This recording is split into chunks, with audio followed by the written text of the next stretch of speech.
Bonjour tout le monde. Je vais me présenter en premier. Je m'appelle Madame Jessica Savoie-Saunier. Je suis enseignante de français 9e année à la polyvalente W.A. Lausier de Tracadie-Sheila. Puis aujourd'hui, je vais vous parler de la lettre informelle, donc qui est dans le cadre du cours de français 9e année. Alors pour commencer, je vais vous donner un peu les raisons pour lesquelles on écrirait une lettre informelle. Ensuite, on va vous parler aussi des parties de la lettre informelle. Puis ensuite, vous pourrez aller visionner un autre de mes vidéos qui va vous présenter une lettre informelle comme un exemple, puis vous montrer les différentes parties aussi. Le PowerPoint que je vais utiliser comme appui aujourd'hui est disponible sur mon site Edmodo, donc edmodo.ca, sous le nom Jessica Savoie-Saunier, le groupe français 9e année. Donc on va commencer tout de suite avec les raisons pour lesquelles on écrirait une lettre informelle. On sait qu'aujourd'hui, surtout les jeunes, vous écrivez peut-être beaucoup moins de lettres qu'avant, que dans mon temps par exemple, où on avait moins d'appui technique, moins de technologie. Mais vous allez voir que la lettre peut ressembler un peu à ce qu'on écrirait dans un courriel, donc un peu pour les mêmes raisons qu'on va écrire un courriel. Alors, la lettre informelle, ça peut être pour, en premier, échanger des informations personnelles sur certains aspects de sa vie. Donc, tout simplement des choses qui nous arrivent. On peut parler de nouveaux sports qu'on a commencé à faire, d'une équipe à laquelle on s'est joint, des choses comme ça. Donc, ça peut être tout simplement pour échanger des choses personnelles.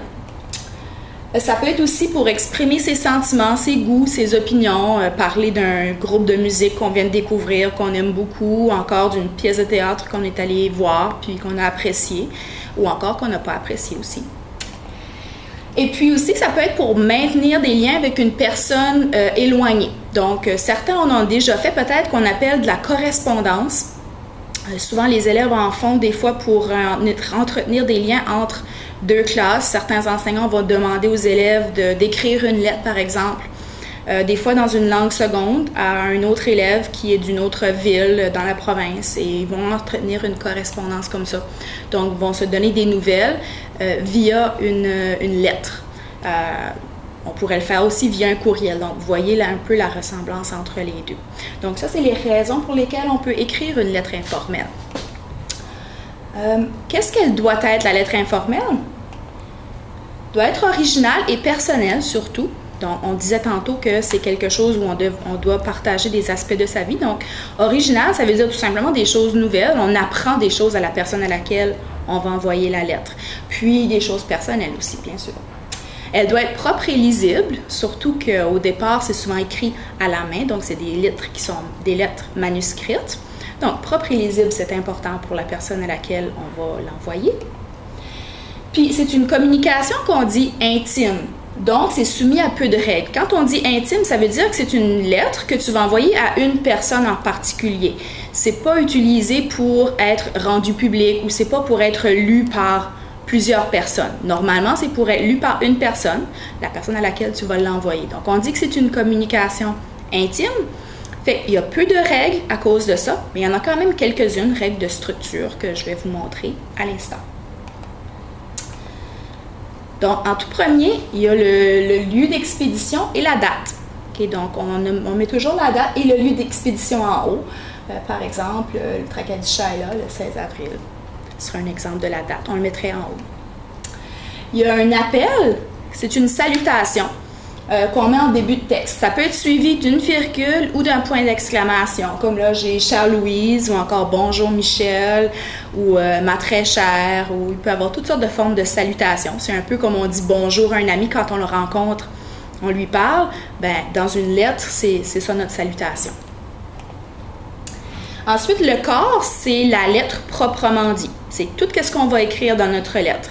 Le corps de la lettre, ça va être divisé en paragraphes. Puis, on suggère une idée, un paragraphe. Donc, si je veux parler en premier de, comme je donnais un exemple tantôt, d'une pièce de théâtre que je suis allée voir, ben, je vais l'écrire dans un paragraphe. Si après, je veux partager d'autres choses, je vais changer de paragraphe. Laisser une ligne puis un alinéa aussi. Puis, on avait une salutation au début. On va aussi avoir une formule de politesse à la fin. C'est un peu comme dire bye-bye à quelqu'un quand on a fini de lui parler au téléphone ou quand on veut s'éloigner d'une personne on a parlé avec quelqu'un puis on dit bon, mais je pars maintenant. On a une petite salutation. Ça peut être salut à la prochaine, ça peut être affectueusement, au revoir, à la prochaine lettre, etc. Ça peut être des petites formes de salutations qui sont à la fin. Puis après, notre signature.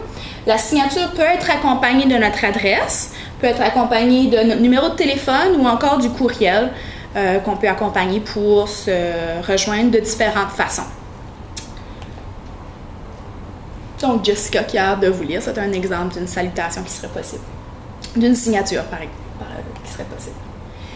On peut aussi ajouter un PS. La plupart des gens savent que c'est quoi un PS, donc c'est ajouté à la fin d'une lettre. C'est quand on a tout écrit la lettre, mais on s'est rendu compte qu'on avait oublié de dire quelque chose d'important à la personne, puis on veut le rajouter, qu'on a déjà écrit notre signature et tout ça. Donc on va ajouter un PS qui vient du latin post-scriptum, ça signifie après l'écrit. Donc on met PS, on ajoute la petite ligne qu'on voulait ajouter, et puis après on peut fermer la lettre puis l'envoyer.